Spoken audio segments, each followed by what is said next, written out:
Les partisans de la Super League font de nombreuses annonces importantes, telles que celle faite ce lundi concernant l'accord conclu avec une vingtaine de clubs afin de pouvoir commencer la compétition entre 2024 et 2026.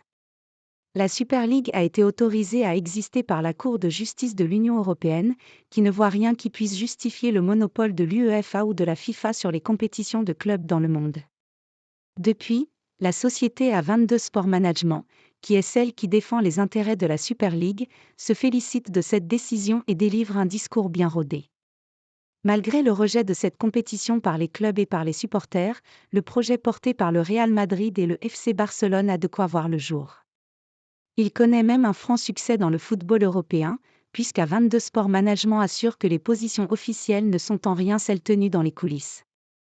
Que fondateur de la société, Anas Lagrari sort ses plus beaux arguments pour expliquer que la Super League a tout pour se lancer, et même pourquoi pas beaucoup plus rapidement que prévu. La Super League peut commencer. Combien de clubs sont intéressés ?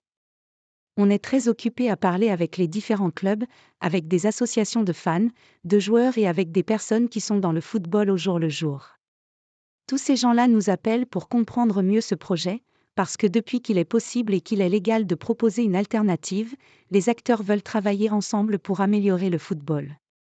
Je n'ai pas envie de les nommer parce que je n'ai pas envie de les exposer. Depuis le 21 décembre, on a parlé à une cinquantaine de clubs différents. Une vingtaine est très motivée par le projet. Aujourd'hui, on a assez de clubs pour commencer une compétition mais on veut convaincre tout le monde. On ne veut pas de division. Si l'année prochaine, on a en même temps une Super League et une Ligue des Champions qui se jouent en même temps, ce n'est pas idéal, a livré le dirigeant des A22 Sport Management, pour qui le rejet massif de la Super League n'est qu'une posture et que tout pourrait se mettre en place assez rapidement pour faire oublier la Ligue des Champions de l'UEFA. Laissez-moi vous raconter une anecdote.